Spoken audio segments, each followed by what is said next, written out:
ನನ್ನ ತಂಗಿಗೆ ಯಾರು ಇಲ್ಲ ಅಂತ ಮನೆ ಕಟ್ಸಿ ಆ ಮನೆಯವರೆಲ್ಲ ಚಂದ್ರನ ಅವಮಾನ ಮಾಡಿದಾರಪ್ಪ. ಚಂದ್ರನ್ ಯಾಕೋ ಅವಮಾನ ಮಾಡ್ತಾರೆ? ಇಷ್ಟಕ್ಕೂ ನೀನ್ ಏನ್ ಮಾತಾಡ್ತಾ ಇದೀಯಾ? ಚಂದ್ರನ ಕೇಳಮ್ಮ. ಹೇಳು ಚಂದ್ರ, ನಿನಗಾಗಿರೋ ಅವಮಾನ ನಮ್ಮೆಲ್ರಿಗೂ ಆದಂಗೆನೆ, ಮುಖ್ಯವಾಗಿ ಅಪ್ಪಂಗೆ.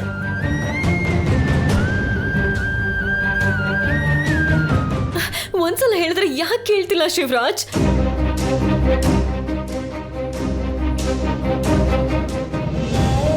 ಇಷ್ಟು ದೂರ ಬಂದ್ಮೇಲೆ ಮುಚ್ಚಿಡೋದೇನಿದೆ? ನೀವೇ ಹೇಳ್ಬಿಡಿ. ಸರಿ, ನಾನೇ ಹೇಳ್ತೀನಿ. ಚಂದ್ರ ದುಡ್ಡಿನ ವಿಷಯದಲ್ಲಿ ಆ ಶ್ರುತಿನ ಅನುಮಾನ ಪಟ್ಲು ಅಂತ ಎಲ್ಲರ ಮುಂದೆನೂ ಚಂದ್ರನ ಹತ್ರ ಆ ಶ್ರುತಿಗೆ ಕ್ಷಮೆ ಹೇಳ್ಸಿದಾರಪ್ಪ.